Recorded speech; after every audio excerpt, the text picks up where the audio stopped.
Hello, and welcome to another edition of Bill and Kipp's Excellent Bible Adventure. I'm Bill Brunson, and this is Kipp McClurg, and we're two of the pastors here at Vestavia Hills Methodist Church. And it's been our joy to keep going through the Gospel of John, and this week we're in the 20th chapter. We have moved our way from the start of Jesus' ministry through the heart of Jesus' ministry to the crucifixion and the power of that moment. And now, where we left off last time, everything was sad and everything seemed to be bad. Now we're in the 20th chapter and things get to take a turn. Yeah, we brought out some party decorations. We could, if we wanted to annoy folks watching, we could blow on these and have that. But it is, this is the day of the resurrection. And it is a moment of great theological significance because it means that the very Son of God was crucified, that God experienced suffering. The Greek gods, the Roman gods, that was really unheard of that God would experience that. And yet here is this moment where God is, the Son of God is crucified, and now suddenly he comes back to life. Mm-hmm. And it changes everything. And it becomes part of the most critical piece of Christian theology is what happens in our episode today. Absolutely. I mean, and that's why the butterfly is one of the symbols of resurrection. The idea of how the caterpillar goes into the chrysalis and into the cocoon, and in the dark in the tomb of that, something miraculous happens and suddenly emerges the butterfly that is beautiful, and so it's the symbol of new life for many, for us. Well, that's the tomb. We last see Jesus, lifeless body laid out on a keeping stone, being doused with aloes and with spices and wrapped in linen cloths and placed down in a tomb. Kind of quickly, we got to get it done before nightfall, right? Before Sabbath gets here. Yeah, before the Sabbath got there, and now finally Sabbath has passed, and it is early on Sunday morning, and it's time to go out to the tomb. And Mary Magdalene, in John's Gospel, Mary Magdalene's the one that's going out first. She's by herself as she's heading out there. The purpose of going out is there's a job to be done. The men put the body in the tomb. Most people believe that the reason the women go to the tomb, Mary goes to the tomb in John's Gospel, is because the body is going to have to be removed from the tomb, and the women will have to do it right. They will have to, like those kind of, the idea that you call someone to come in to fix what your husband tried to fix. Right.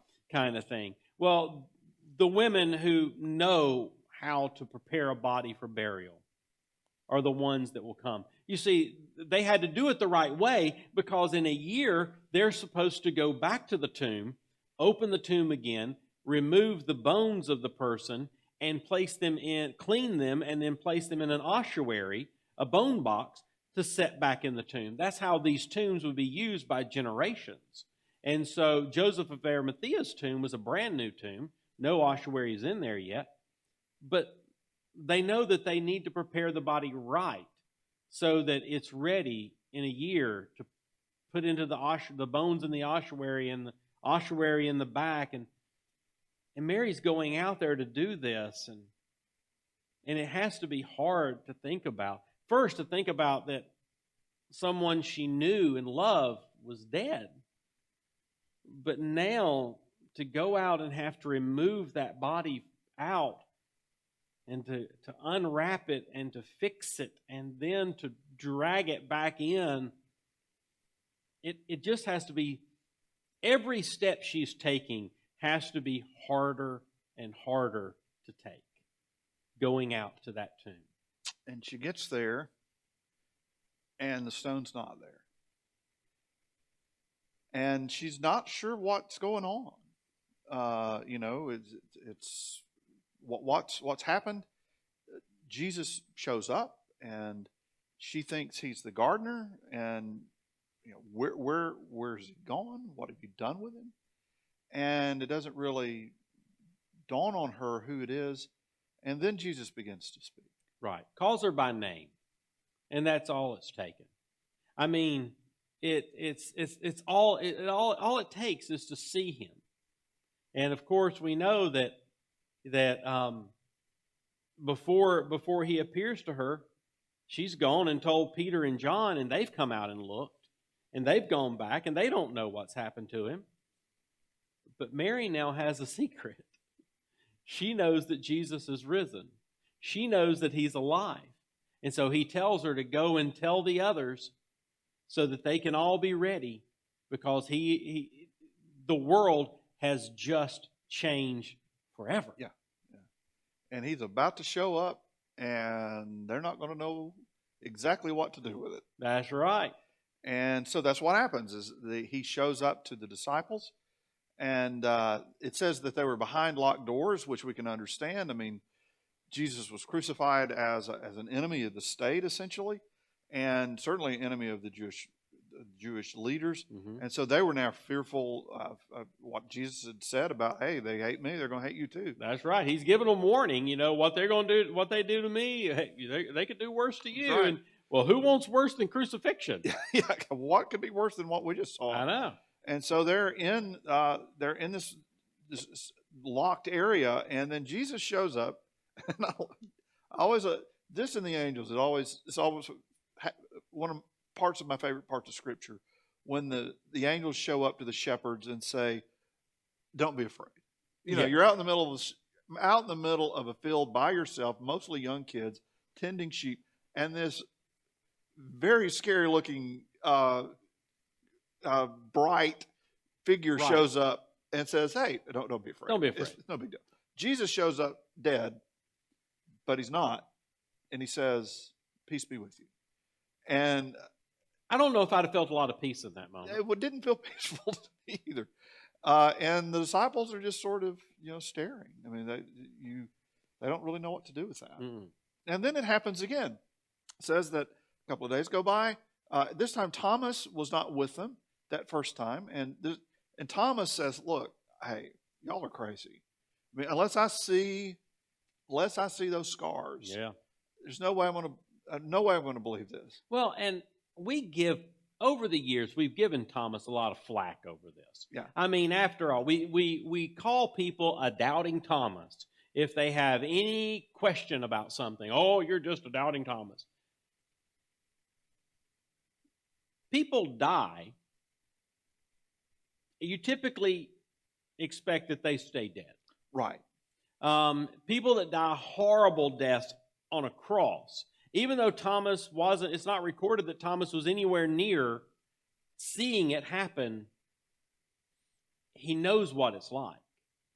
He's probably seen crucifixions before, because the Romans would do this fairly frequently. And so he knows what a crucifixion is like. He knows how horrible this is. John was there, probably told the story of it from moment by moment, blow by blow. And so Thomas, when he hears them say, "Thomas, the Lord was here, Jesus appeared, he's not dead, he's alive again," Thomas has to be thinking either they're crazy or this is absolutely too good to be true. Mm-hmm. So unless I see what you've seen, is pretty much what he's saying. He's not asking. I know that he eventually says, "Unless I can put my finger there." Yeah. And in the nail holes and all that. But he's pretty well just asking, unless I see it like you see it, unless I see it evidence with my own eyes here, I can't wrap my head around this. I can't let myself believe this. And we do give him a hard time about doubting, and we often. I grew up where doubt was the enemy of being a follower of Jesus. Right. And but then as I continue to grow and experience life and difficulties in life that challenged my faith, doubts arose, and I'll never forget when I I came across this line, and I have no idea where I came across it, but it said, if it weren't for doubt, there would be no need for faith. Hmm. If everything were so clear and so provable, and it was locked in a test tube with data, that doesn't require faith. Right.